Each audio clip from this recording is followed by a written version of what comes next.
Hey, folks. Today's show is brought to you by our favorite sponsor, SunsetLakeCBD.com. SunsetLakeCBD.com. Use the coupon code LEFTISBEST. You'll get 20% off. What are you going to get 20% off on? Well, you could get the 6,000 milligram CBD tincture in 2 different flavors, 3 different flavors, actually. Original, mint, and citrus. But they have all sorts of concentrates on tinctures. They have gummies, CBD gummies. They have CBD gummies with melatonin to help you sleep. They have CBD gummies with THC to help you have some more fun. They also have smokables and CBD with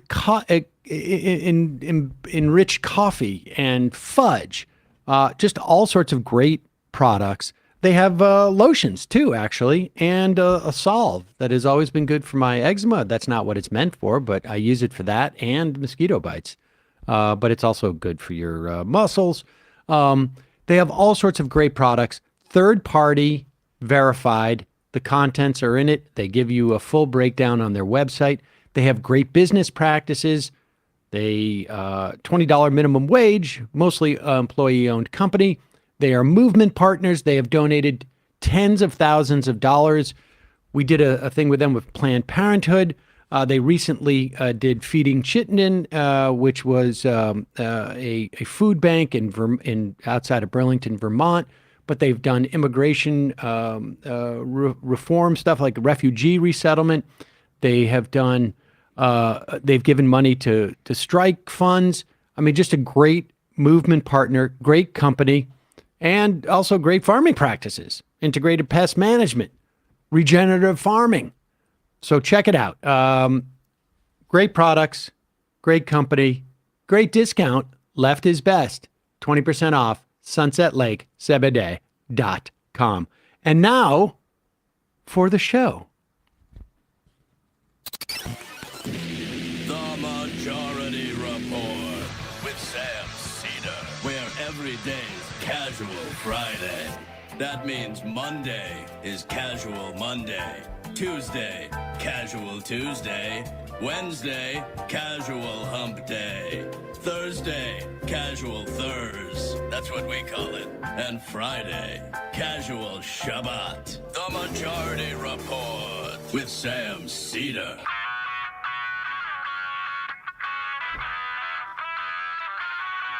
It is Friday, December 9th, 2022. My name is Sam Seder. This is the 5-time award-winning Majority Report. We are broadcasting live steps from the industrially ravaged Gowanus Canal in the heartland of America, downtown Brooklyn, USA. On the program today, Osita Nwanevu on the delusion of a post-Trump politics. Then later, to actually talk about the growing anti-Semitism in the country, Jon Benjamin of Bob's Burgers and Archer fame, also not well known, has a master's in Holocaust history. Meanwhile, Kyrsten Sinema, Dem exits, walks away, becomes an independent, however, will continue to caucus with Democrats. We will tell you what it will mean. Not as much as you think, at least over the next 2 years. Brittany Griner lands in the U.S. The bill to protect marriage passes in the House, now heading to Joe Biden's desk for signature. House also passes $858 billion for defense. Now that they were able to convince, well, they didn't convince the military of anything. They have ordered the military to repeal the vaccine mandate for COVID only, because that's our politics. House Judiciary hears claims of Alito's Hobby Lobby leak. Inflation continues to slow in November. DOJ asked the judge to hold Trump in contempt of court over the Mar-a-Lago documents. And the FTC blocks Microsoft's Activision acquisition. That's a big deal. Lastly, the Brett Favre public funds scandal now taints Reeves. All this and more on today's Majority Report. Welcome, ladies and gentlemen. Thanks for joining us. It is Casual Friday. Emma is out today. I am collarless, as I am occasionally want to do. I'm still in search of collared long sleeve shirts, and until that happens, you're gonna have to just deal with it. Yep. Pre-voyage Sam, you're getting today too. Well, that was the other thing. I should also say, just a little housekeeping. I am headed on to the Nation magazine's cruise, wherein I'll be doing some panels and whatnot. They're not going to be live streamed or anything like that. They're not available. I don't know how much internet we have on that boat. I do know that it's been reported this past week that someone who fell off a boat survived for 24 hours in the water. That's encouraging to me. Yeah. Don't look at all the other examples of somebody falling off the boat. I will not look into that. That it apparently is not. I don't know if that's that guy's representative, where he floats for 24 hours and then gets saved. Yeah. Just keeping my options open, folks. I'm not going to hide from the fact that I have a certain amount of anxiety about it, and I'm not going to go into the myriad of ways I have anxiety about it. But there's a lot. There's a lot happening. So that's that. Meanwhile, let's pick this up. I have to say that we had contemplated the notion that at 50-50, Kyrsten Sinema could switch to the Republican Party. Had not contemplated this specific maneuver, but from Kyrsten Sinema's perspective, which incidentally is the way that Kyrsten Sinema exclusively operates, this does make some sense. I'll explain in a moment.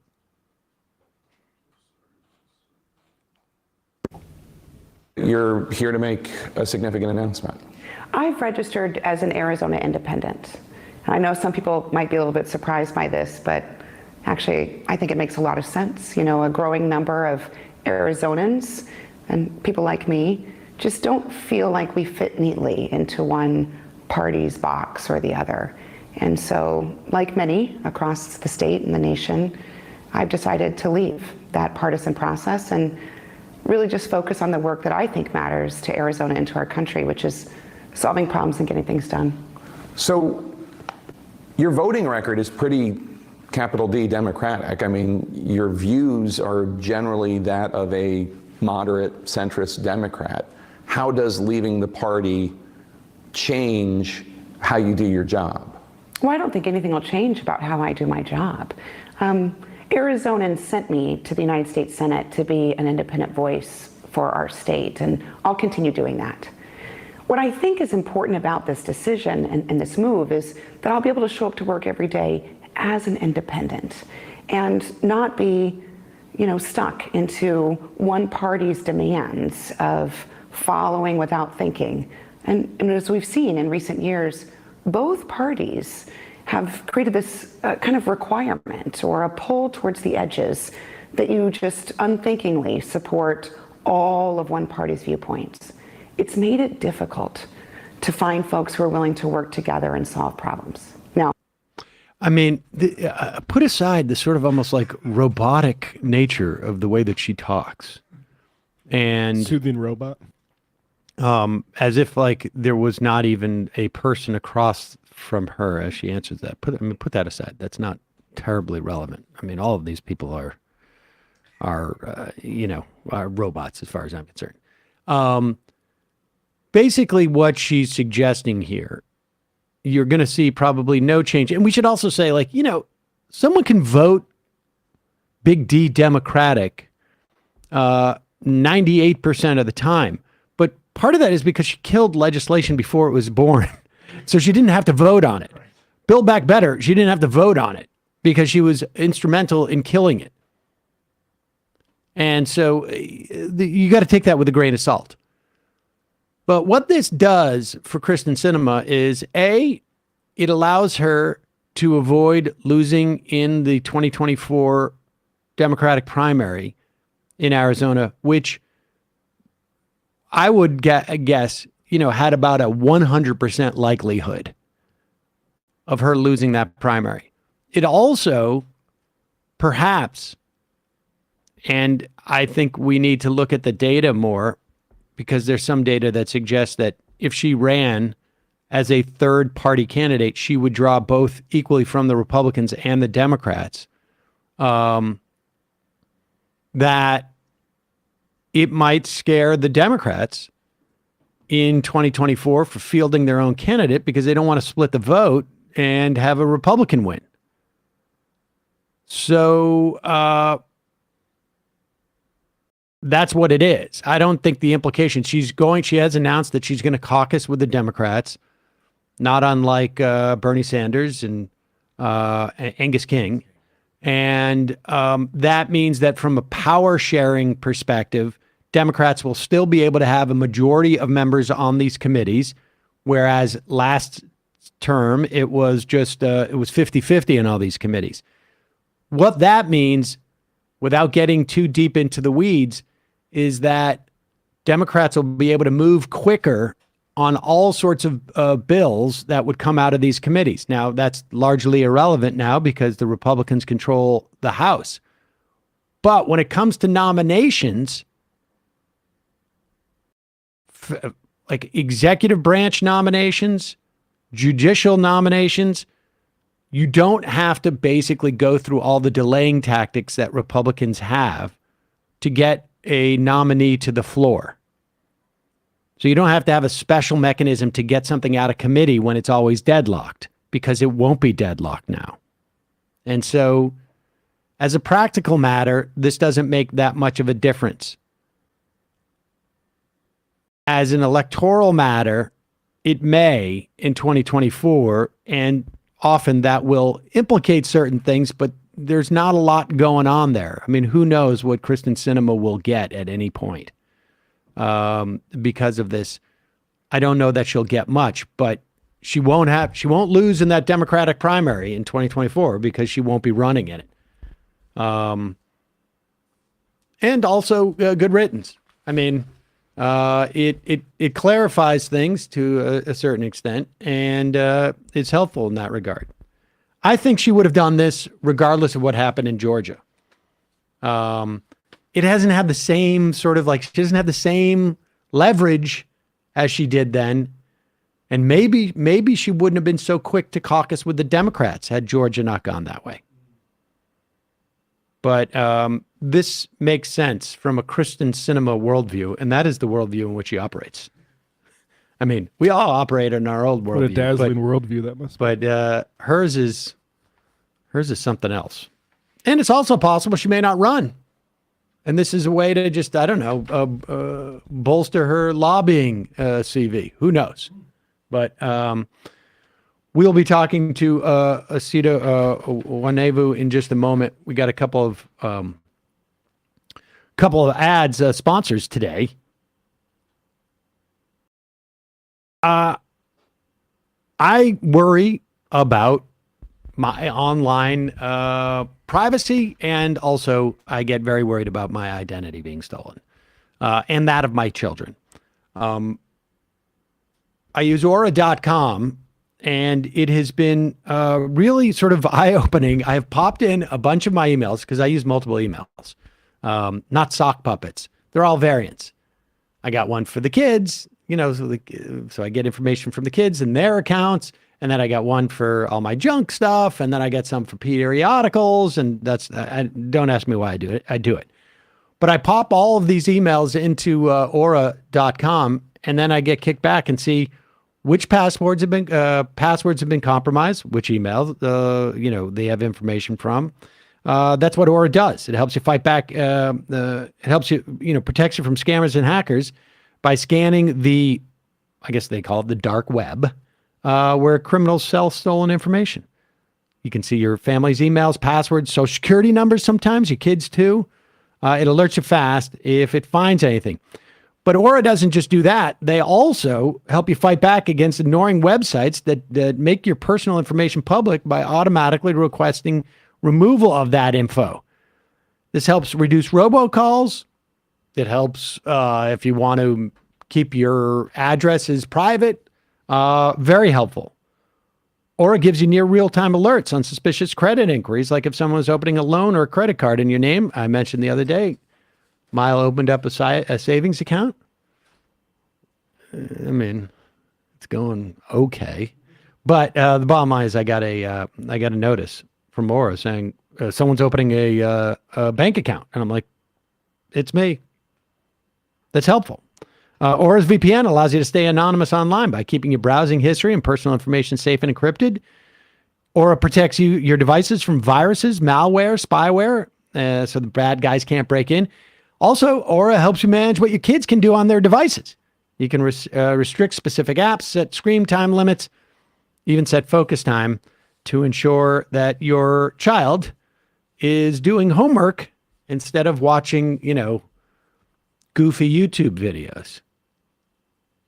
Aura's password manager lets you store and access online passwords securely and conveniently. It's got it all, folks. One-stop shopping. And now you can try Aura for free for 14 days at aura.com/majority. You're going to be shocked how much your private information Aura finds exposed online over the next 2 weeks during your free trial. Check it out. Play around with all the features. That's aura.com/majority to try Aura for free for 14 days. Oh, also, one of our sponsors today is Henson Shaving. This is great. Henson, it's a family-owned. They make aerospace parts.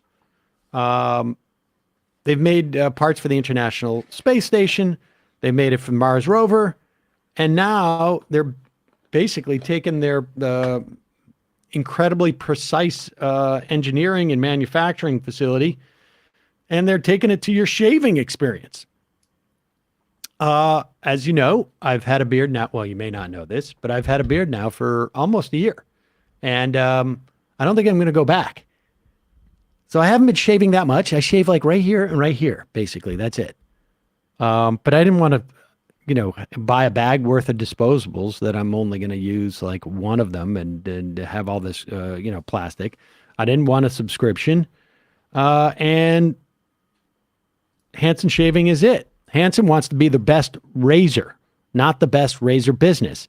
So that means once you buy it once, you buy it and you're done. There's no plastic. There's no subscriptions. There's no proprietary blades, no planned obsolescence. This razor here, once you buy it, it will cost you $3 to $5 a year to maintain the shavers. And the beauty about this one too is that unlike your disposable shaves, where the blade apparently hangs out too far, Hanson figured out that the key to a good shave is to have the blade just barely outside, have it incredibly stable. And that's what this does. It stabilizes the blade.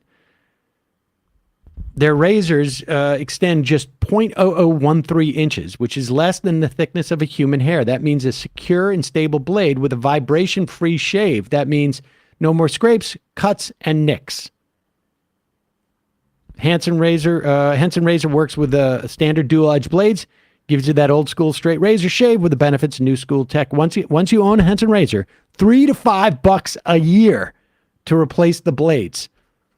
These guys right here, just the classic old-school razor blade. But with that said, they're giving the Majority Report audience a 2-year supply of blades for free. So once you buy this, you are done. HensonShaving.com/majority. That's HENSON shaving.com/majority. Add a razor and 100-pack of blades to your cart. Then enter the code majority to get the blades for free. The link is in the description. And also, they've got these channels here that evacuate the hair. It's a really cool razor. Check it out. Do yourself a favor. Get a nice razor. It also makes for a really nice gift, actually. And lastly, our final sponsor of the day, Hold On Bags. 100 billion plastic bags are being used and then thrown away every year. Apparently, almost half, maybe 40% of the plastic we have in the world today has only come from the past 18 years. Like the rate in which we are littering the planet with plastic is just increasing exponentially. But there's a better way to go. Hold On is a company born from the idea that there must be a better way to go about our daily chores. Trash bags, kitchen bags are necessary staples. Of course, we need them. But do they need to be 100% plastic? The answer is 100% no. Hold On trash and kitchen bags are heavy-duty, plant-based, non-toxic, and 100% home compostable, which means that they break down in weeks, not decades.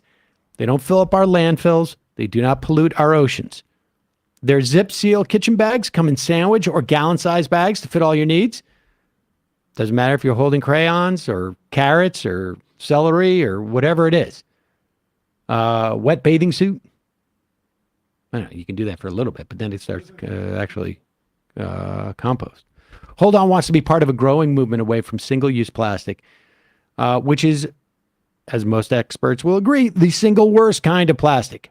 At every stage, production, disposal, and decomposition, plastic bags are doing harm to our earth, our water, even our bodies, not to mention like sea creatures. Hold On bags are on a mission to make daily chores something you can feel good about, one bag at a time. Shop plant-based bags and replace single-use plastics all over your home. Visit holdonbags.com/majority or enter majority at checkout to save 20% off your order.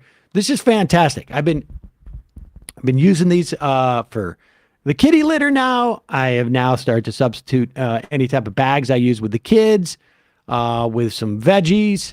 I've got now the trash bags at home, fully compostable. I've almost eliminated all that, the single-use plastic bags, basically because New York City has gotten rid of them too. Great move by New York City. Great move. Folks, sustainability has never been more simple. That's Hold On Bags, HOLDON bags.com/majority. Enter majority to receive 20% off your order. 20% off. Small things can lead to lasting change if we stop and say, hold on. Check it out. All right, I'm going to take a quick break. When we come back, Osita Nwanevu will be with us, and then we'll be talking to Jon Benjamin later.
We are back. Sam Seder on the Majority Report. Emma is off today.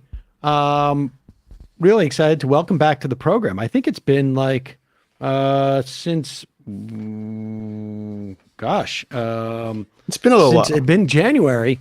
I think it was. Osita Nwanevu, he is a contributing editor at the New Republic, working on a book, which we are anticipating here. Osita, welcome back to the program. Thanks for having me. Let's start with Kyrsten Sinema. It's in the news. Not necessarily a huge surprise, but what's your sense of like, is this going to mean anything?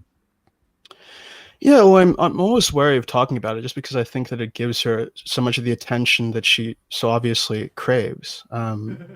I think that she's kind of motivated more than anything else by a sense that she wants to poke people in the eye that she wants to be seen as this kind of inscrutable, mysterious figure people are always trying to figure out.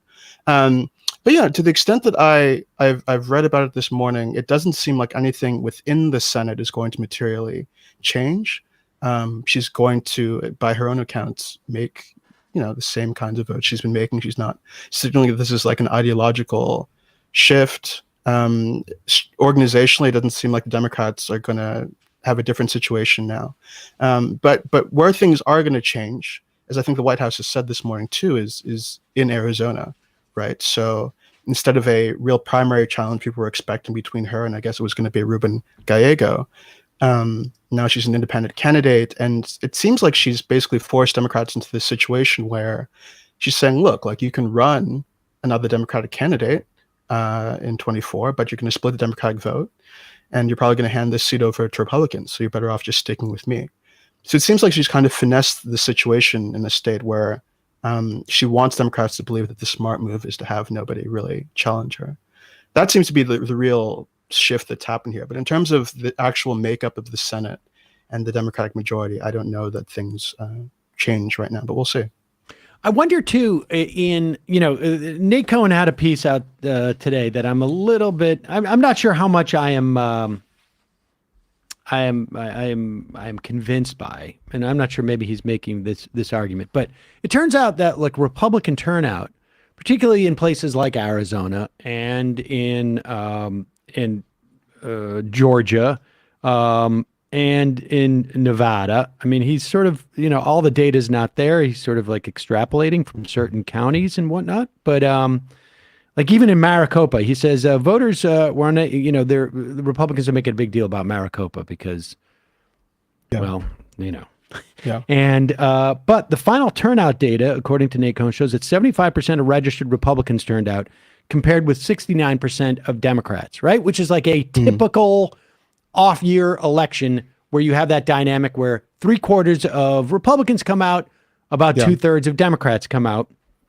And that means that was enough to yield an electorate which registered Republicans outnumbered Democrats by 9 percentage points. But a lot of Republicans voted against their party nominee, like Masters or Herschel Walker, and it suggests two things to me. It suggests that the Pied Piper strategy, where it was employed, it seems to have worked all over the place. And that in Arizona, if Sinema's running, it means that it's likely that the Republican nominee is going to be that much crazier. It seems to me, because they're going to have the same dilemma, aren't they? Right. Yeah, that seems to be the case. I mean, I don't know that the Republican electorate necessarily has wised up in any of these states. So, you have all of this pushback now from Republican elites and donors. We have to moderate our candidates. Are voters in the primary base gonna get that message in time for 24? I don't know that that's the case. But yeah, the situation in Arizona is a little difficult to tease out. It'll be a weird race if Sinema runs as an independent. I was looking at numbers from Georgia this morning, in the Herschel Walker race. They had another statewide election this year, right? So Brian Kemp beat Stacey Abrams by I think 7 or 8 points. Walker only is able to capture, I think, a little under half of the electorate, right? So there are clearly, there were Kemp Warnock voters, right? There are people who said that they're going to vote for the Republican at the top of the ticket. Brian Kemp seemed like an ordinary Republican candidate to them. But when it came to them for the Senate race, they chose Warnock because Walker seemed a little too wild and crazy, right? So there is plainly a real cost to Republicans for running these kinds of ultra or sort of unexperienced or weird candidates.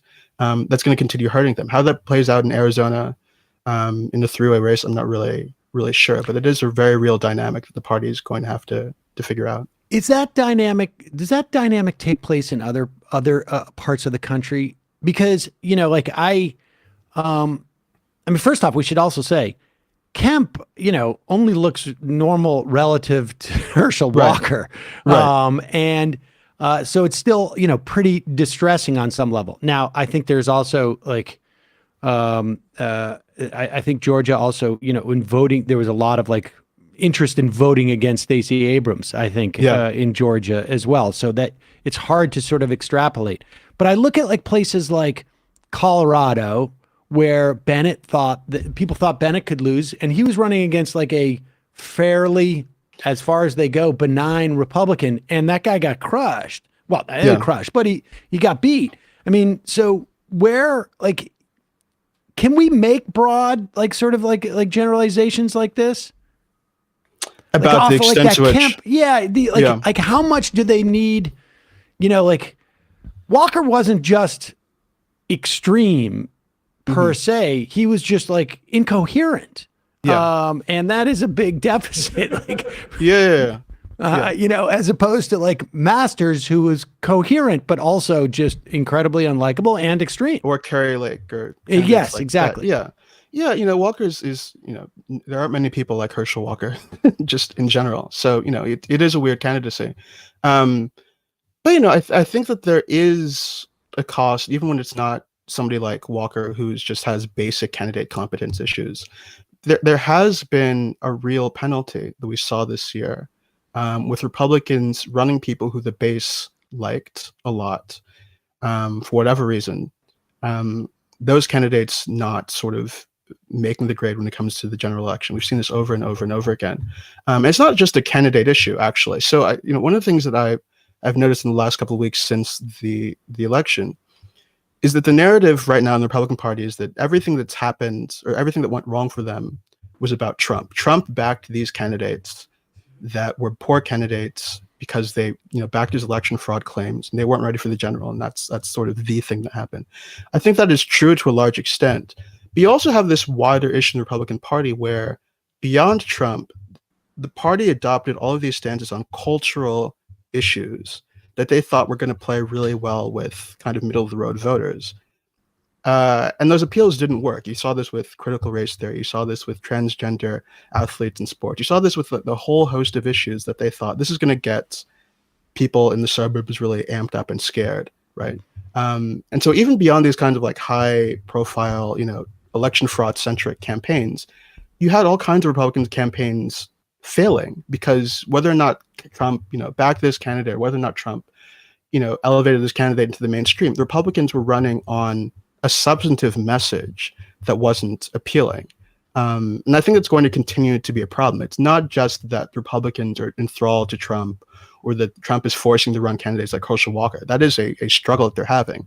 But there is this wider issue where I think the Republican Party is out of touch with constituencies that really do matter in terms of winning the House in midterm elections, these kinds of like moderate-ish suburban communities that, you know, are kind of everywhere in the country and that you really have to kind of seem like a normal person in order to win. That's a different electorate than a general or a presidential election electorate, right? I think people make this mistake where they say, well, you know, Republicans did, or Democrats rather did, you know, this well in the midterms, you know, they won these suburban races.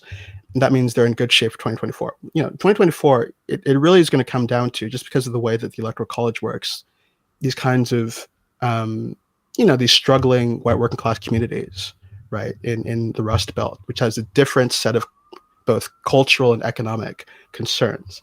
But when it comes to a midterm election where you need to win like Northern Virginia, or like Republicans have to compete in California because there are California districts that are like split, you know, in the House. You know, that electorate is, I think, one where we've seen Republicans struggle in 2018, you know, in the competitive races in 2020, and now again this year. That's fascinating. You know, I read your piece, and we'll link to it about the post-Trump delusion. But if I understand what you're saying, and this makes sense, is that on some level things have inverted in some way, because traditionally Democrats don't come out for midterms, and they didn't come out. I mean, like 2018 they did, but it appears that they didn't come out. They came out, but they did not come out like in record-breaking numbers. And I mean, that was Michigan is like sort of the poster boy for poster state for this, I guess, dynamic where they spent something like $50 million on the issue of transgender kids or Right. athletes and whatnot. And like the whole right-wing media, I mean, we've been tracking it for the past year, has been completely dominated by this topic. We saw people like, it's like the Matt Iglesias of the world and the populars saying like, we got to back off this transgender stuff because it's really, and nobody cared. I mean, normal people did not care. Won't they just tack back though to immigration? Like, I mean, in fact, like, didn't we see McCarthy do that? The first thing that they did when he was like, we're gonna build the wall again, or we're gonna have hearings on try and get was it Mayorkas impeached? Like they like, why did we? It's almost like, why did we leave our tried and true? We could just go back after the brown people. I think they're going to try that again, but it's important to say too that they did try in this election. I mean, there was a lot of stuff about there's a border crisis right now that they expected to really work in South Texas, where Republicans made a huge number of gains, even amongst Latino voters in 2020. There was like a lot of discourse about this, and they thought, if we keep pushing immigration, then these kind of more conservative Hispanic communities in places like South Texas are going to go first in the midterms. It didn't work, actually. So there's an extent to which in certain districts they tried the immigration message and it just failed with them. We'll see what they do next time around. But yeah, I mean, why doesn't that work? Like, I mean, I understand, like, I mean, I get why the trans stuff doesn't work because it never really had any salience and it doesn't really impact, the vast, overwhelming majority of people's lives. I guess if like you were really into women's swimming, this would be like an issue you talk about with your friends. But immigration, it feels like, is it just that it has a certain cyclical quality and people get exhausted by the sort of the fears and they find out the caravan's not going to, take over their lake houses, or what is it?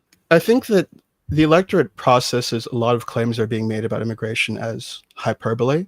The caravans is like a great example. Do people actually believe that Al-Qaeda is kind of riding these buses with migrants from South America in order to get into the country and do terrorist attacks? I don't think most normal voters think that's a real concern. They try to hype up MS-13 in these gangs that most people are not encountering in real life. Did they go away? What happened to MS-13? Nobody talks about them anymore. They're still around, But I think the other thing with immigration too is that this is an issue where I think Trump polarized or sort of repelled the electorate in a different direction than he intended. If you look at Gallup's polling on immigration over the last 6 or 7 years, the electorate has gotten more and more liberal actually in the Trump era about immigration in general, just because I think people associate Trump with that issue. Trump seems crazy. Trump, talks about the issue with all kinds of like nastiness and ugliness that I think even people who might have anxieties about immigration in the suburbs is kind of like, well, we don't want to break up families and like put kids in cages. That seems like not the right way to think about this issue. So I think that there's an extent to which immigration has become less potent and salient as Republicans' messaging on it has gotten a little crazy. But yeah, I mean, we'll see what they do, whether they go back to that. Well, it is like a real shame actually that we're going to leave this Congress without having passed legislatively something on immigration reform after all of the hue and cry under Trump, after all of that kind of moral outrage, because of the Senate and the way things work out. We're going to leave again without really resolving this issue in a big way. So and I should say, my understanding is that at the very least there may be like a bill about Dreamers.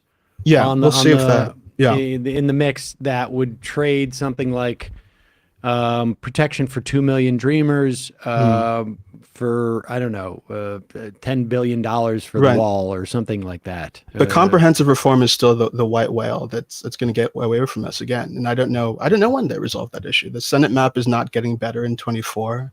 I don't know when we actually do the thing. And doing the thing means getting rid of the filibuster, So it's really remarkable that we're going to have this hanging over our heads, and so many people in this country struggling on the basis of our inability to resolve this issue for another decade, maybe. I don't know. So, I mean, just getting back to that sort of dichotomy that you made between like they can't come up with a national issue in midterms that is moving the type of voters they need to move. And that is, that's an issue in House races. Because by all accounts, I mean, it's one thing to say you got Herschel Walker at the top of the ticket, but it's clear that there's a certain group of people who are happy to split tickets when necessary. Yeah. We should have seen more pickups by the Republicans in the House. And in fact, the places where they did pick up was in, places like in New York where I think it feels like they couldn't find enough of a distinction between the two candidates. And you get just the sort of secular, more enthusiasm from the party that is out of power. Yeah. But you're saying in the presidential elections, because of the nature of the Electoral College, you got a place like Michigan or Pennsylvania or maybe, I don't know, Wisconsin, or maybe Nevada, where there's a certain cohort of white working class type of people that are, have an outsized influence on the outcome of the election, and that changes things a little bit. Yeah, I think it does. Perfect example is a state like California, right? In presidential election, California is off the table. It's a winner-take-all race. There's no real competitive thing when it comes to those kinds of state-right contests. But you do have House districts within the state of California where, you have Republicans and Democrats actually competing. And so what it takes to win a midterm race is to go to a state like California, find those districts, and then sort of appeal to these kind of middle of the road voters that don't really matter in the aggregate with as far as the Electoral College is concerned. States that do matter with the Electoral College are states where you have this kind of overall even partisan split, or like roughly even partisan split, where it could go one way or the other. Those end up being the swing states. And for the last, I guess, decade or now, that's increasingly been these Rust Belt states where, they might have been in the tank for Democrats 20, 30 years ago on the basis of a really strong labor movement and labor organizing and these industrial sectors that had a lot of labor activity in them. All that's kind of collapsed over decades and decades and decades. And so now you have these white working class voters who are more open to Republican politics, who are being pulled to the right for all sorts of reasons.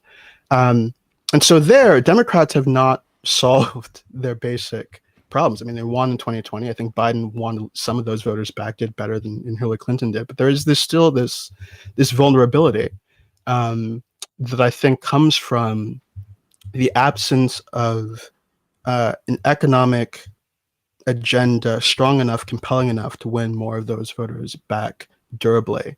That speaks to kind of post-industrial decline and the struggles of those communities. I think that's still the task Democrats set out for themselves. So if they think that, because we did well in this midterm election, 2024 is going to be like a walk in the park, as Republicans have shot themselves in the foot in all these ways, I think that would be a real mistake, just because it's a different kind of election. Maybe you feel better about the House in 2024, right? And that next round of House elections. But as far as winning the White House again, it's a different strategy and a different set of challenges that the party's going to continue to face. So there's a delusion sort of on both sides, isn't there? One is that the Republicans, that they can get past Trump, as opposed to like their problems are more intrinsic to the Republican Party, and there's a delusion on the Democratic side that this is going to take care of itself on some level. I mean, if the Democrats have any awareness of that dynamic you're talking about in 2024, and I presume that there must be some awareness. I mean, it's not. Yeah. Like, how do you reconcile, like, why didn't Biden come out and say, executive order, these guys are going to get health, sick days? I mean, there's deeper problems with the railway workers. I think, in terms of like, they have just cut so many workers that sick days are just really sort of like just to keep these people from, so that they can show up at work, really. Yeah. I mean, it's almost a favor to the railway companies.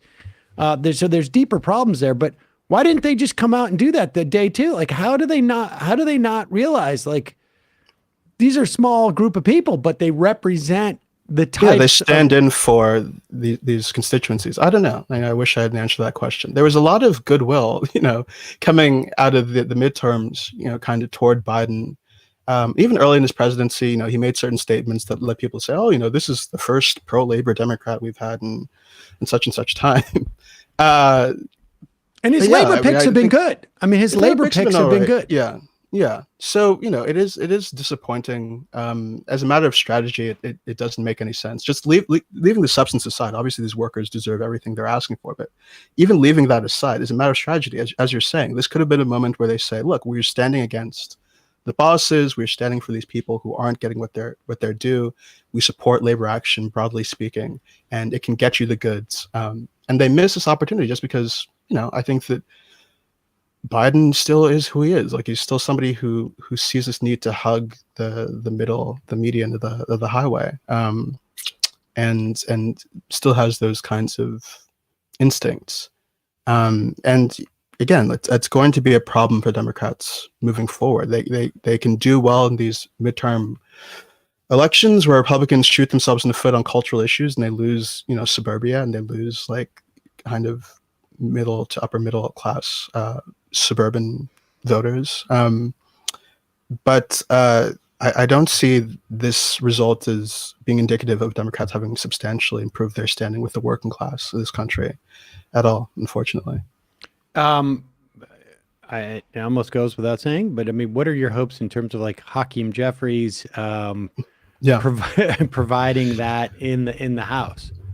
They're not very high. I mean, I think that what's going to happen with Jeffries is going to be instructive, because there's been a lot of writing over the last several years about the need for a generational transition within the Democratic Party. So like Nancy Pelosi and Steny Hoyer and Jim Clyburn and Senator Chuck Schumer, these are all old guys. And the problem we have in Democratic Party is that you have a bunch of old guys running things, and you need younger blood in there to really change the party's ideological direction.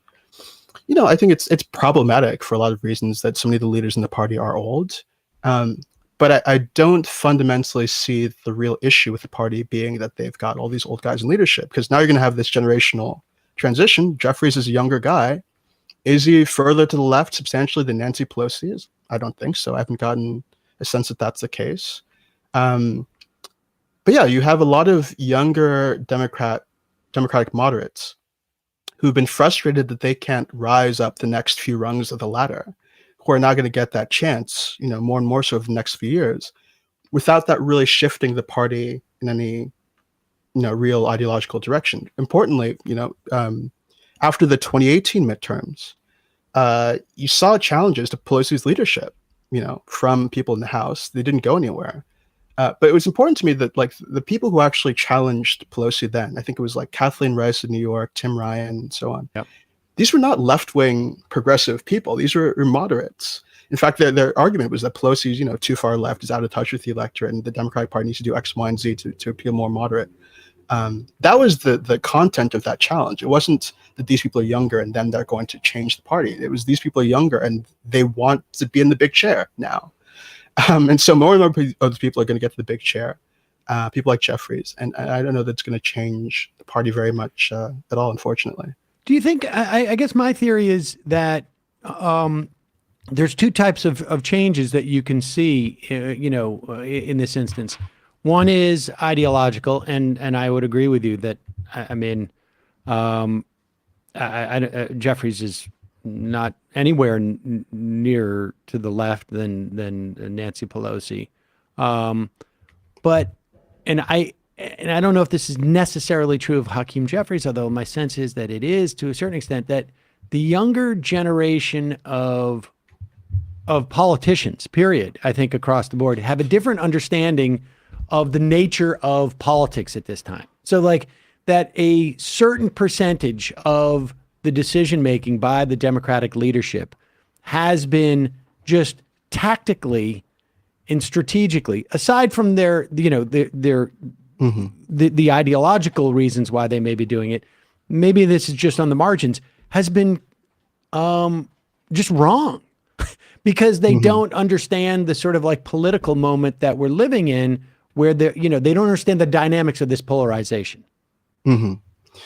Yeah, I mean, can they be more would they be more rhetorically aggressive? This new people coming in, Jeffries. We'll have to kind of see. But yeah, I'm wondering, can you be more partisan and more rhetorically aggressive without opening up the door inadvertently, in some respects, to more left wing, to a left wing rhetoric and ideological growth? I think that you can. I mean, we have all these people who are like very, rabidly, and I think appropriately anti-Trump, right? All of these people who are like, Trump is a traitor, he's committing treason. Why won't Democrats do X, Y, and Z? Impeachment was all about this. Like, why aren't Democrats really pushing Trump's crimes and all of these issues? You had a bunch of people in the dead center of American politics who were very exercised about Trump's wrongdoing, and the Republican Party's complicity in it, and rightfully so.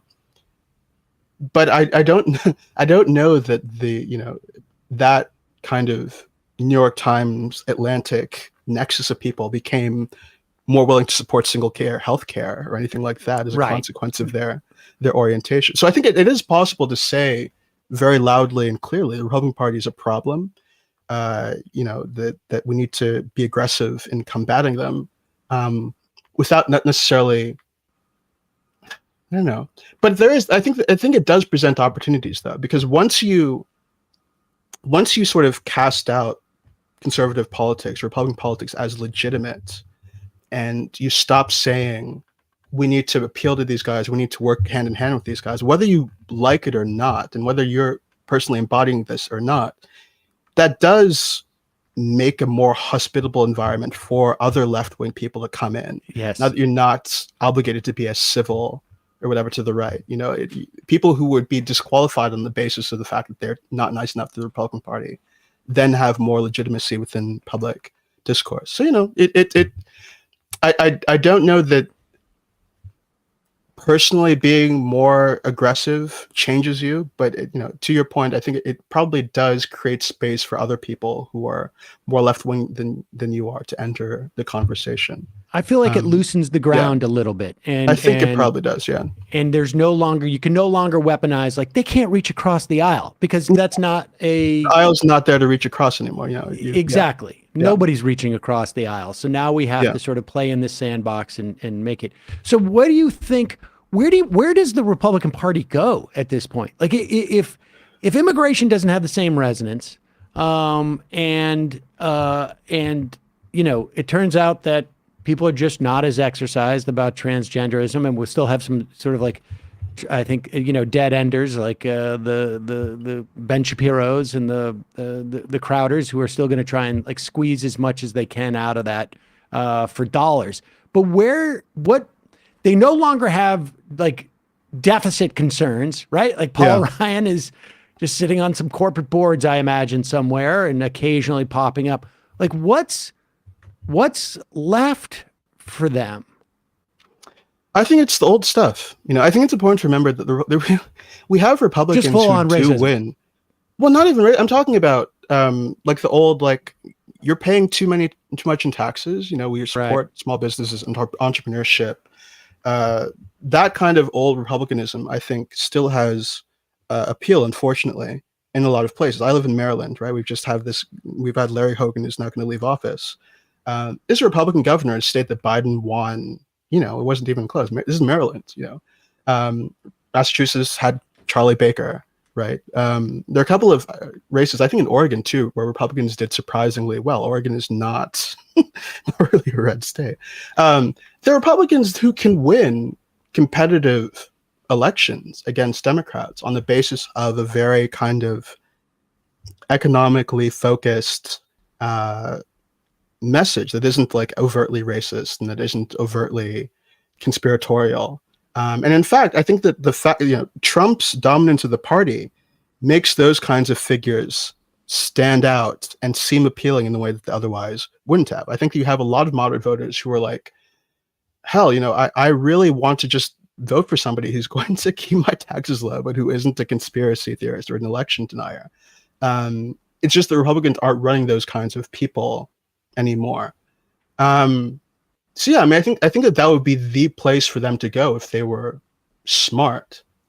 Charlie Baker in Massachusetts had something like a 70-80% approval rating amongst Democrats in the state. Massachusetts has always been weird like that. We had Bill Weld. Right. I mean, we've always had, there's always been a space for like liberal Republicans, as it were, sort of technocratic ones, I guess. But I think that there is across the country, unfortunately, and I don't like that this is true.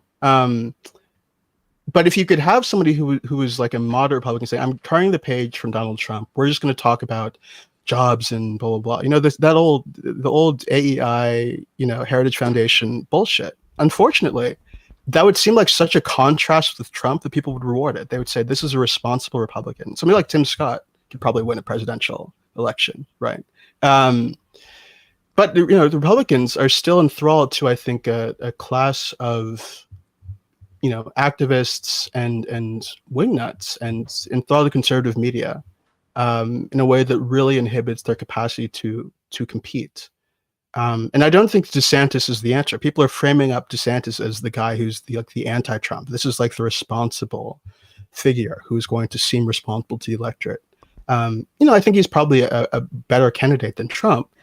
But also, he spends the months before the election stumping for Kari Lake and Blake Masters. I think he was his very whole into agenda the critical race theory stuff and the anti-transgender stuff. He was one of the most conservative members of the House when he was in the House. This is not, He's just Trump with like a slightly better impulse control, it feels like. And he's not that Charlie Baker to Trump type of guy. No, he's not. He's not. I mean, I think he has an easier chance of winning a general than Trump does, just because he's not Trump and doesn't, he's not Trump. But he's not an old style return to normal kind of Republican in any way. In fact, to the extent that I can understand it, his real asset going to the primary in 2024 is that he was more of a wingnut on COVID than Trump was. That's what he's going to run on with the base, right? Like Trump had this period where he was for lockdowns for a little bit and wanted to take credit for the vaccines. DeSantis, I think, is going to go into the primary in 24 and say, "Look, I never cared about COVID at all. I was always thinking that this is bullshit. We shouldn't do anything, and that's why you should vote for me." Is that a message that's going to appeal to a general electorate, a general public that did care about COVID and then, thought that the restrictions were sensible? I don't know that it will. But yeah, I don't see DeSantis as this, and this is what the piece I wrote about in TNR. This was sort of the argument. I don't see DeSantis as this kind of like dramatically different figure substantively from Donald Trump and somebody who signals, a return to the old Republican Party. I think that he's in many ways an outgrowth and a continuation of trends that Trump furthered. He just doesn't seem as outwardly wild. He's a more disciplined and natural politician than I think Trump is, and that's why he seems outwardly different to some people. Yeah, it seems to me. I mean, I agree with you. He seems to me to be just more evidence that the Republican Party has. This is just the natural progression where it lands. I mean, he's just Trump without the tweets. Yeah. Osita Nwanevu, the piece is in the New Republic. We'll put a link to that at majority.fm. Thanks so much for your time today. Really appreciated. Looking forward to having you back and looking forward to that book. Yep. Happy to be back. Thank you. All right. Thanks. All right, folks. We're going to take a quick break, and we have a guest in studio. It is a little bit of a break. I mean, generally in this slot, we have someone who comes on, often a comedian or someone talking about film. In this instance, the guy is arguably a comedian. He does some shows that are sort of funny, but that's not what we're having him on for. He happens to also have a master's degree in Holocaust studies, and we were originally going to have him last week when, obviously the Kanye stuff and the anti-Semitism in the news, but for better or for worse, anti-Semitism and the burgeoning Nazi, I guess. Long shelf life. Yes, has a long shelf life in this country. All right, so we're going to take a quick break, and in a moment we'll be back with Jon Benjamin.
We are back. Sam Seder on the Majority Report. Every Friday, I said this before the break, but folks know every Friday, generally, we have someone come on to talk about streaming films, and sometimes we have comedians on. And today we have someone who is, arguably, who's done some comedy work, and I think probably some people consider a comedian.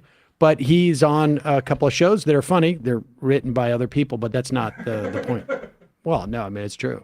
I'm not telling secrets out of. Seems like school. you're minimizing a little bit, but Well, it's Bob's Burgers and Archer. They're not written by our next guest, but he does the voices on there very well. But he's not here today to talk about those things. He's here to talk about anti-Semitism because it turns out he also has a master's degree from Northwestern University in Holocaust Studies. Ladies and gentlemen, Jon Benjamin. Thank you. Thanks for that. In studio. Thank you for that very eccentric introduction. I didn't think it was eccentric. I was just saying. I know there was a lot to unpack in that, I guess, in the introduction. Well, you do have a master's degree. And some veiled. There's a lot veiled, wouldn't you say? Or some overt, but some veiled, insulting and just odd. But That's not honestly no. Let me. It was interesting, and I enjoyed it because I've been introduced a ton of times very positively, and it was nice to get one introduction that now I can remember for the rest of my life as being the oddest introduction I've ever gotten. I was just explaining to people that generally we have on. You said arguably a comedian. I guess that's true. I guess you're arguably a podcast host. Well, I'm literally hosting a podcast, and so it's the. So then it wouldn't be true what you said. What's not true? Well, you said arguably a comedian. If I said that, I didn't mean it. I mean, you're sort of like a comedian. So you didn't mean your introduction at all.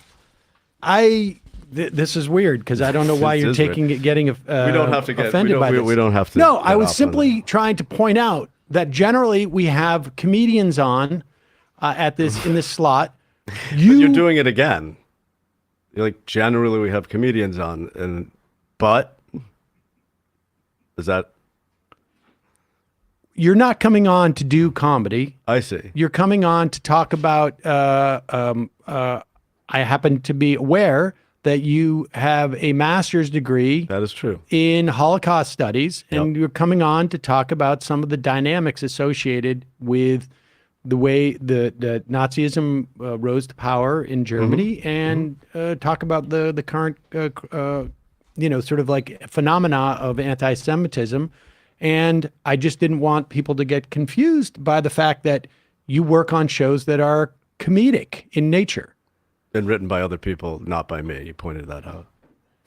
I mean, that is true too. Right? I mean, I don't understand why you would take offense to that. It's just a weird thing to point out when you're introducing somebody to focus in on what that person doesn't do. Well, I mean, I suppose if I brought somebody in who, to talk about a book that they didn't write, I would say that too. It's just that this is a dynamic. Or would you say they didn't edit this? What's that? They didn't edit this book. They just wrote the drafts of it. But if you brought in somebody, that's not the dynamic at all that it takes place on a cartoon. People laugh at. Or if you brought in somebody who wrote comedy, and I don't think it's right to deny the actual people who write the funny parts to not get credit. I'm not saying that you don't do your job well. I'm sure people feel that you do. Well, the analogy would be if you brought in somebody who just wrote their first book, but you needed to point out that they haven't written another book yet. But you didn't write any of the these shows, did you? I mean, if that's I actually have written 2 Bob's Burger scripts with Holly Schlesinger. Okay, well, I'm sure those were funny. I didn't see them. I am not aware of them. I mean, They were some of the weakest ones presented, but... Okay, well, then I don't understand why you're getting so uptight about this. Can't believe we spent this much time on it. That was Holly's fault, not mine. That was not my fault. I don't know why you would be doing this to her, but I mean, if that's what you want to do... I did study Holocaust studies in the late 80s. So it's been a while. I've certainly dropped out. I arguably started doing comedy Actually, with you. 89, 90. Arguably started doing comedy with you, who was arguably doing comedy at the time in the early 90s in Boston. And I think that would be corroborated by a lot of people that you were arguably doing comedy in the early 90s. Well, I mean, that's, yes, that's neither. No, in here the nor sense that you were arguably doing it. I mean, yeah, I guess I was arguably. I'm not that invested in any of that. Apparently, it's a sensitive spot for you. I apologize. I didn't mean to. It's fine. I mean, it's fine. That's who you are as a person. I was just being accurate. And if maybe I was too accurate or the truth is just a little bit, you're sensitive to it, that's. I'm not. I I'm apologize. Not. I'm not. I'm happy to be here. I had no idea. I'm not totally happy to be here, but I'm happy to be. I'm happy to be here. Well, I mean, we're just as excited to have you here. Well, anyway, yes, I did go to Northwestern for Holocaust studies. I think it was actually one of the first Holocaust studies programs, doctoral programs in the country. And you dropped out, but that's not. Well, yeah. Yeah, well, that's fine. I was left law like, school as well, I didn't so drop out. I was kind of like I was ushered out. They asked you to leave, but that's all right. I wasn't mean, like it's not- ushered out, like they took me by my under my arms and led me to the door or the gate. No one's suggesting that, But It a just little didn't- bit like that. It didn't work out, and so that's fine. Yeah. But I do have sort of a background in that history, and it is a troubling moment now, I guess, when you look at what's happening in social media and what's happening on Twitter and other areas. I think that, yes, this is relevant now. Okay, and you did your thesis on. Sorry. You did your thesis on Eichmann on the trains. What are you doing? What do you mean? I'm listening All right. to you. Do you want a mug for that? No, I'm fine. I brought cans. But what, I'd not Eichmann in the trains. There's a camera on me, right? Yep. Yeah. Yeah. Okay. Oh, interesting. What are you doing with that? I'm here. I'm doing this thing with you, and I am having a drink because What is that on the cover of that drink? Oh, this? This is a Jazz Daredevil Whisky Highball. Wait a second. What? Is that real? Yeah, this is a real drink. It's a whiskey. You want to try one? No. I was just thirsty because I came over here. I came from Park Slope, so I came on the subway, and then I had to walk from. You were thirsty, and so you're drinking a whiskey highball. It's 1 p.m. in the afternoon. Well, it's hydrating. A whiskey highball is basically club soda with a little whiskey in it. Well, I'm familiar with what that is, but isn't the Jazz Daredevil? Well, it's a club soda actually with organic Wait, minerals. isn't that Jazz Daredevil thing the thing that you did where you were like, I mean... Oh, it is lot a of people- character I did. I don't want to, we don't have to get off track about that, but it's a character I did. Like, I made an album in 2015, but I obviously know, I I'm remember. not here There was a lot of musicians who were really upset by that because of how bad you were at it. Well, not many people were upset. It was a joke, and I think some people didn't. Well, I think there was a lot of people enjoy the joke, but a lot of people did. And the but that has joke was that you would play the piano poorly, but you. Oh, that's strong. You. That's a good. It's a Well, good wait a second. drink. Is that real? This is a real drink. It's a drink I made. I just happened to bring it because like I said, I brought one for the road. Before I got here. And It's a drink I made. I'm not here to promote it though. Okay, great. I just noticed your. That is unbelievably good. And strong, and it packs a punch, and it's good.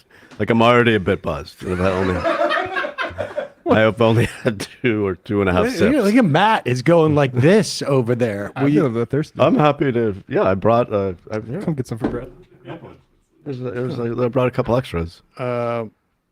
Well, But look, I'm here to talk about the proliferation of anti-Semitism. I have another one here. Yeah. let me One for everybody. I'll just take a well. This is real. It's a real drink. You can get it on online at I believe the jazzdaredevil.com. Do you have a what? An ad? I did. All right. I do have an ad. Play. But look, we don't have to sit Did you here. give Bradley an ad for your? Well, on the way in, we were chatting a little bit, and I had the drink in my hand, and I told Bradley about it, and Bradley was super psyched because he loves highballs and he loves whiskey. That's good stuff. And then Matt came over and was like, "I love whiskey and highballs too," and I'm like, "Well, that's so hilarious because."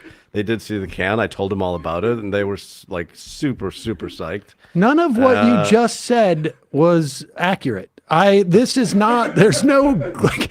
You're making it like. First of all, I watched you come in. I just happened to have extra in my bag. But wait a second. I watched you come in. Matt and Bradley are just sitting at the desk. There's no like area where you were having this conversation. Did you set this up? Well, I mean, I was having it like telepathically with them, I guess, in my head. What? Like, I thought, yes, Bradley and I were texting. That's what I meant.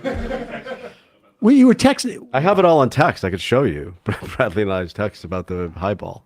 And then you just texted that what? We're gonna play this? What is it? Well, no, then I just like sent him the link to the ad just because he was interested. And look, it has nothing to do with why I'm here. So I like. This is like now you're. I'm literally looking at an IM. Now I feel like bad that you're getting off. I'm looking at an IM from Bradley that says, I have the ad John wanted to play. Like I'm literally looking at it right now. I'm reading. For our conversations. For our text conversations. Wait, what? About the whiskey highball. Fine.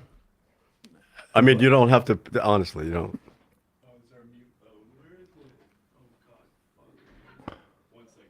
I guess we're gonna. All right, go. You can. How do you? Yeah, there it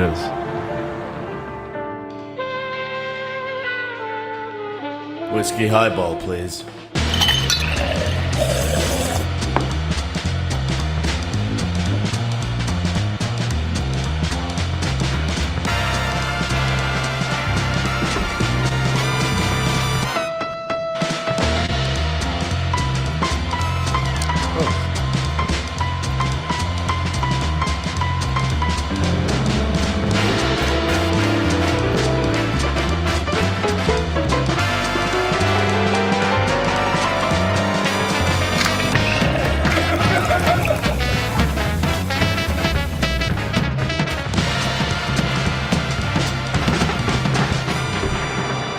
The Jazz Daredevil Whisky Highball.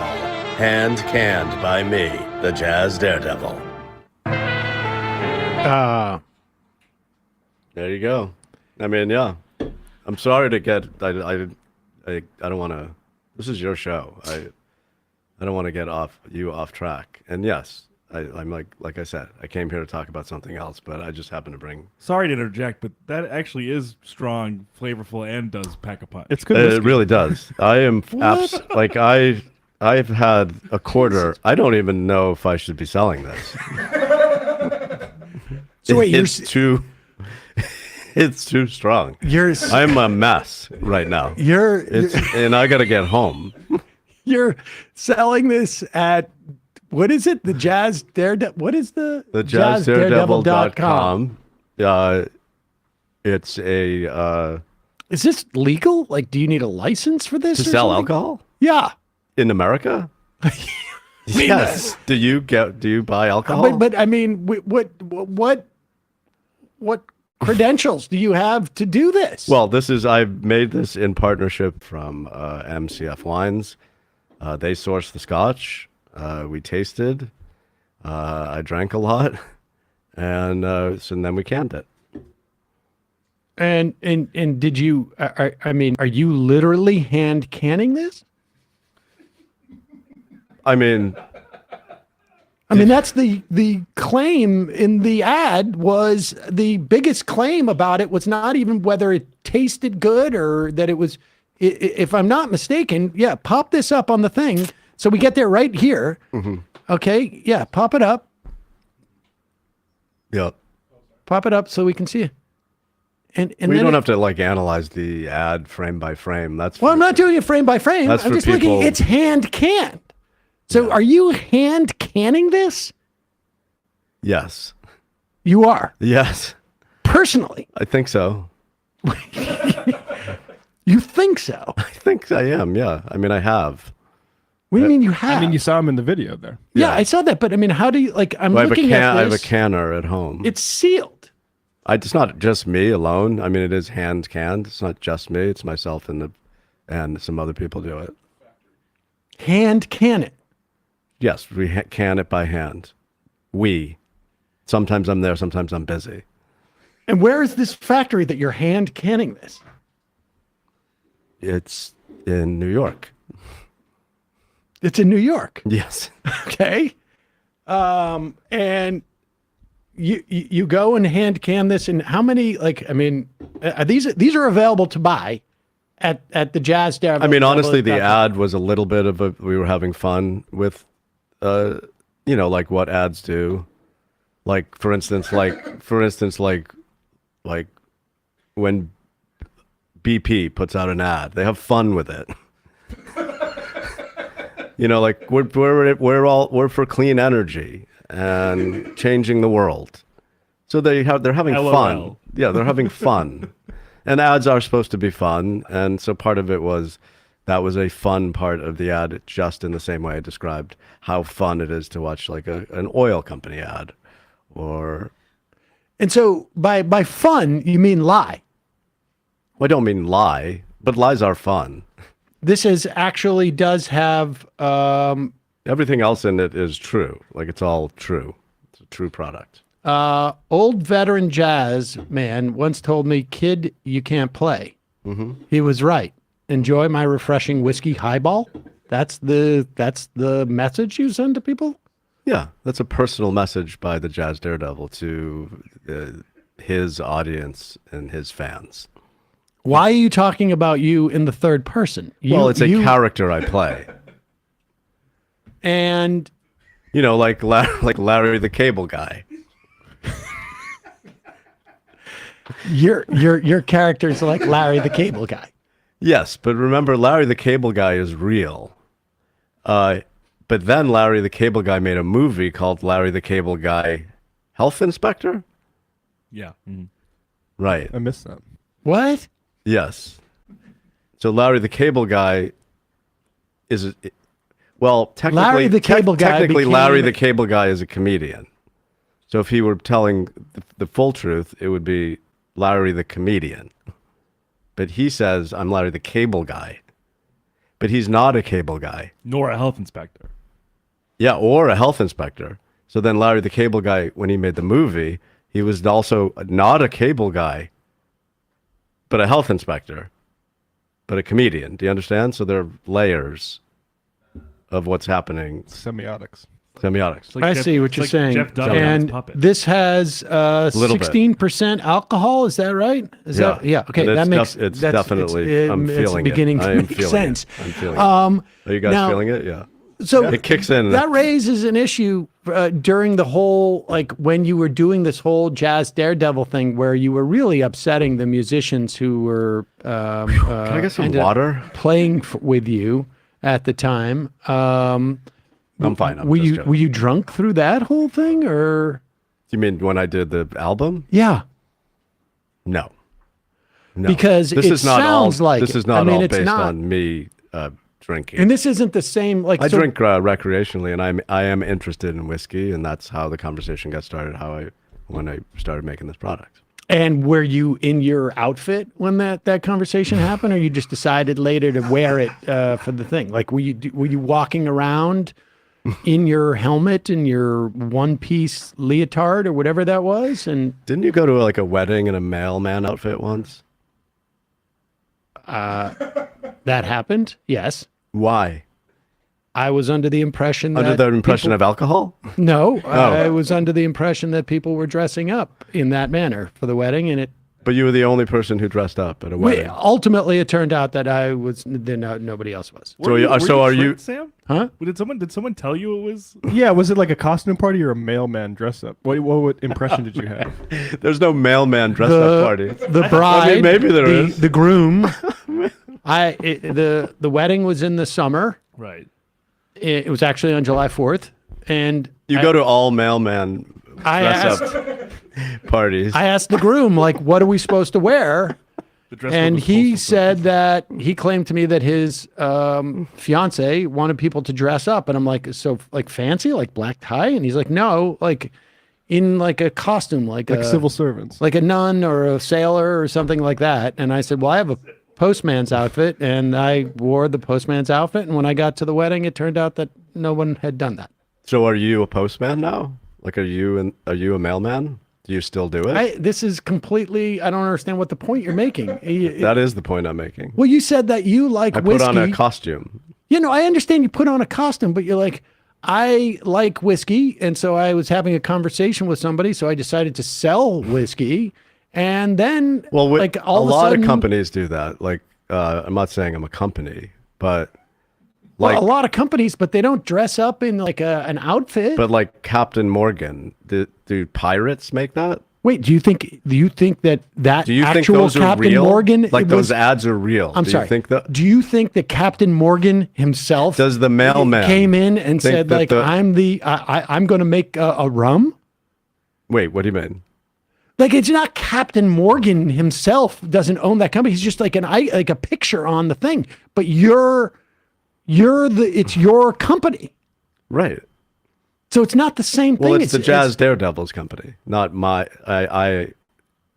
I created the Jazz Daredevil. The video is playing here, right? It's you. You're the Jazz Daredevil. Well, just in the same fashion that you are a mailman at weddings. What? I'm not saying that you dressed up as the Jazz Daredevil, but it's literally There on was the no can. Jazz Daredevil It says before me. The Jazz Daredevil Whisky Highball, and there's a picture of you on there. Yes. And I'm just asking, why are you dressed this way on there if it was you, not the Jazz Daredevil that was having a conversation about whiskey? Does the Jazz Daredevil like whiskey? Okay, I think that you're like an idiot a little bit. I'm just asking a question. You're getting like super I'm sensitive, not sensitive. and I'm evasive saying like about if the you whole thing. go to like, did you see Top Gun Maverick? I did not, Okay. Well, did you see Top Gun? of course. Yeah. If you saw Tom Cruise, would you be like, what would you say? Would you say, hey, I would say, would you be like, Tom- hey, Mr. Cruise, or would you be like, hey, Maverick? no, I would say, Mr. Cruz, why did you put out a whiskey highball as Top Gun? Well, if Why is they it put called out Top Gun whiskey, Highball? if they put out Top Gun whiskey, would you be like furious like you are now, incensed? No. Yeah, that Not they furious or use the incensed. Top You're Gun being a little franchise flamboyant about to this. sell I'm just asking a question. products You based came on in, Top you Gun. didn't like my intro. You spent like 20 minutes of this whole interview. We haven't even talked about Oh my God. what's happeing with anti-Semitism and how. Well, I'm too Nazis drunk to grew talk because about you that now. Just now bring in this stuff for everybody. Me too, honestly. And the ads. I'm going to finish the rest of the show because you've got the whole crew. Well, it's fun. We're having fun. That's what I'm here for. This is. And I'm sorry that you're not having fun. I should have dressed as a postman and come here. well, I 'Cause mean- then you would have been like, oh my God, this is like one of the parties I go to.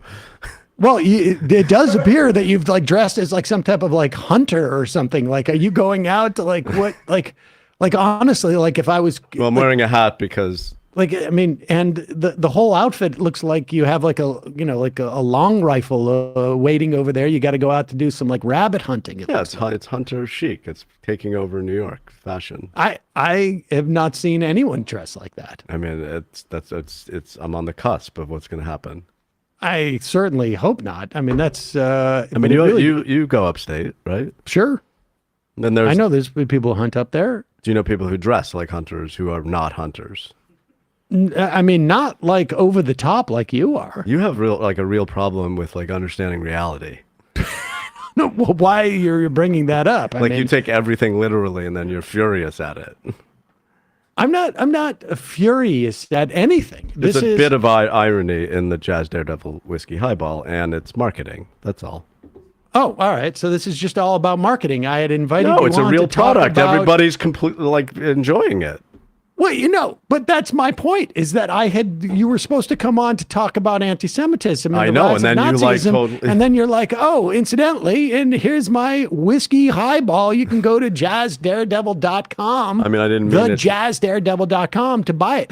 So what does that mean? Like people go there, you can they ship it? They ship it. They'll ship it. It's available in some liquor stores in the New York area, and hopefully it will be available in liquor So stores. I could literally go on the website right now and ship it to like California?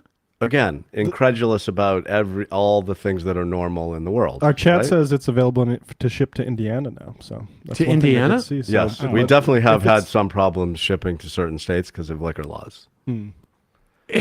So you're run afoul of the law. No, we're not shipping there if we can't by law. Is but this we are legal, shipping. what you're doing? We are shipping to the places that are legal to sell by law. But yes, shipping has been a problem, as you point out, to certain states. Certain states don't allow. I don't even know the laws, and they seem very Well, that's certainly that's certainly no defense. I can tell you that right now. They seem That's pretty- not going to cut it with the.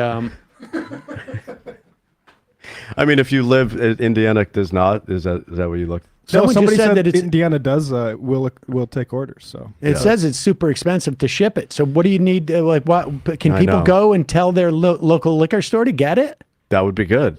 If people start a campaign to go to their local liquor store, that would be the best way to get it to certain states, and to avoid paying the exorbitant shipping. Wow, this is just bizarre. I mean, I think it's great.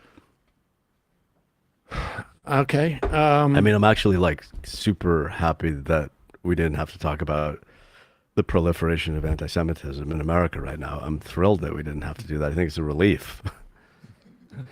I didn't think that was the topic. I never thought that. I'm sorry if I missed. I mean, I think there was definitely miscommunication between communications with you and with Bradley, and maybe that was my fault. I may have like texting Bradley. We cut out the middleman. I just thought we were doing highball stuff today. You thought we were you knew we were doing highball Yeah, stuff I today? just figured we were doing. Well, Bradley, I It's in thought the- I mentioned. Ate a big I did breakfast. definitely mention the highball, and I definitely talked to you about the anti-Semitism stuff, which I absolutely Just think am it aware was- of and care about, and I think it just got crossed. And then, I don't know. I don't know what happened, but this is delicious. Amy says, is there a majority report discount code for the Jazz Daredevil Highballs? I think that we'll figure that out. We could figure that out, right, Bradley? We can definitely figure it out. I don't want to throw Bradley under the bus for what like Oh, this you have. this little side deal, but we never made. I didn't. Yeah, Let's that's, talk after the shows. That's not what happened. All right. Well, I don't want to get Bradley in trouble. Maybe I wrote Bradley something different than I wrote you. It's possible. yeah, sounds like it. I don't. I'd have this to go is- back into my text. This is an interesting thing that you've got going here. I mean, I imagine it's going to be a little bit difficult for arguably a great product. Arguably a great product, I guess. Also, I would say maybe traumatic for the genuine artists who worked with you on your jazz album. And this is probably just ripping open some wounds that had maybe begun to cauterize a little bit after you hoodwinked them. But I can see how did not hoodwink. You know, when I was watching Bradley did. the documentary on the Jazz Daredevil, What do you mean the documentary? well, there was a video associated with the making of your album. Yep. And I wondered, how is it that these musicians could get hoodwinked into something like this. Why And do you now- think they got hoodwinked? Why would you think that? Well, It they seems all very conspiratorial. they were interviewed, and they all expressed a lot of regret that they didn't realize that you didn't know how to play the piano when you contracted them to cut an album. And on some level, I now understand how that happened. Are you besmirching my creative freedom? No, your integrity. No. I'm besmirching your integrity. They did know what they were doing when they went into it. They did know that I couldn't play piano. I don't know that I believe that. It certainly didn't come across when they were on camera saying that. It really does feel like this is the way you operate in the world. Let's talk about anti-Semitism. Oh, and incidentally, here's my whiskey highball available at the jazzdaredevil.com. That was just an unfortunate snafu, I think, that happened. Purely incidental. Yes. And it only happened because I brought it, and I didn't irresistible. I didn't necessarily bring it for this purpose. I brought one to drink on the road, and then this happened. You brought one to drink on the road. Well, yeah, on the subway. With a paper bag. Nobody cares anymore what people are doing. Yeah, on it's like this. an energy drink. Kind of is. Well, I guess that's like the post-COVID things. Well, But I apologize for the confusion, and I'm sorry we got off topic. But it ended up being a really good opportunity to present my new product, which is obviously not why I came here, but it did turn out to be, I think, nice to share it with your crew, because I assume you don't share a lot with your crew. I think that's good. It was a good experience. great, Yeah. great. Well, And I obviously I didn't mean in any way or in any fashion to, for this to be a boondoggle. well, sometimes best laid plans, right?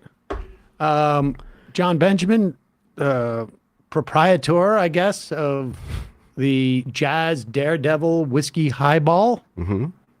Available at the jazzdaredevil.com. And we'll work out a coupon code for the Majority Report. Great. That would be wonderful, I think. That would be great. That would really be great. And also the guy from those... That would make this all full tunes. circle, like this whole appearance. That would make it work out great. We'll be in touch, Sam. You know. Excuse me? Bradley may or may not get a royalty on all sales. But that's for Bradley and I later to Yeah, discuss. we'll figure it out. Jon Benjamin, thanks so much for your time today. Thank I you. will try this after the show. Thanks for having me. Sorry about the mix-up All of again. it? Yeah. Yeah. Yeah. All right. Well, folks, we're going to head into the fun half of the program. Try and Do I just leave? salvage this. Do I just walk off? How do you do it? We'll take care of that in a moment. Just a reminder, it is your support. So just so you know, just so I know, do I sit here while you do this, or do I leave? I mean, whatever you're most comfortable with is fine. Okay. Just a reminder, So I'll it's just your, sit here okay. while you do your outro. All right. I won't Just a further. reminder, it's Further your intro. support that makes this show possible. Oh God, that's We that is such a good drink. You can become a member at jointhemajority.com. When you do, you not only get the free of commercials to the extent that we, have them planned, and then you get the fun half as well. Sometimes we have inadvertent commercials for things that we weren't aware of, and in those instances, then we won't cut those out. Sorry, let me chime in for 1 second. What if the fun half isn't fun? But you call it the fun half? Well, it's just Does that ever happen? Sure. Like the fun half is not fun. Yeah, sometimes. So technically, you couldn't call it the fun half if it's not fun, right? Based on the way your theory on the world, that would have been, that's not fair to call the fun half fun unless it's fun. So by calling it the fun half even before it happens, is that a false premise? Well, to be honest, we have actually spent some time talking about this, and it is a So you should change the name then to make it the like possibly fun half or something. We've actually talked about that, so we've addressed it. We've had I would some appreciate that. measure of self-awareness. I would appreciate that. It isn't necessarily with all endeavors. Anyways, don't forget justcoffee.coop, fair trade coffee, tea, or chocolate. Use the coupon code majority and you get 10% off of Just Coffee. Yesterday, ESVN, you can check out the overtime show at youtube.com/ESVN show. Why is he still up on I think it's good. I texted Bradley. I'm sorry. I did. Matt, what's happening in the Matt Leck Media Enterprises? Yeah, this Sunday for Left Reckoning patrons, we're talking with Kuba from This is Revolution about Tucker Carlson's End of Men documentary about how sperm counts are falling and the solution is to tan or freeze your genitals. So patreon.com/Left Reckoning.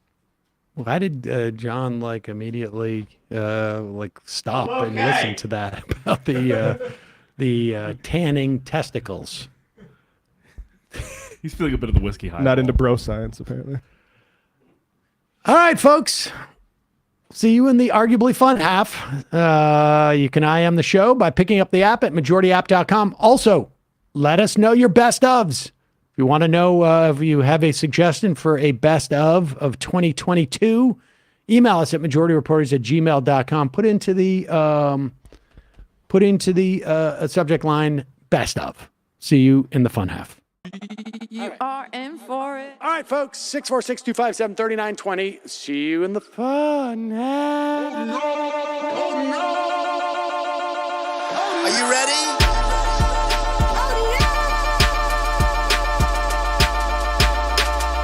Who sent us this? Alpha males are back. Boy is back. And the alpha males are back. Just as delicious as you could imagine. The alpha males are back. Boy is back. And the alpha males are back. Just wanna degrade the white man. Alpha males are back. I take all of it to my throat. Alpha males are back. Snowflake says what? The alpha males are back. You are a madman. And the alpha males are back. Oh no, Sam Seder, what a fucking nightmare. Bring back DJ Danner. Yeah, or a couple of them, just put them in rotation. DJ Danner. Well, the problem with those is they're like 45 seconds long, so I don't know if they're enough of a break. That's fucking nonsense. You see white people doing drugs that look worse than normal white people, and all white people look disgusting. And the alpha males psych. Fuck them. Snowflake says what? Snowflake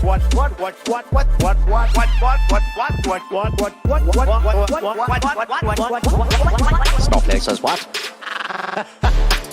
A hell of a lot of bank. A hell of a lot of bank. A hell of a lot of bank. Okay, I'm making stupid money. Hell of a lot of bank. A hell of a lot of bank. All lives matter. Have you tried doing an impression on a college campus? I think that there's no reason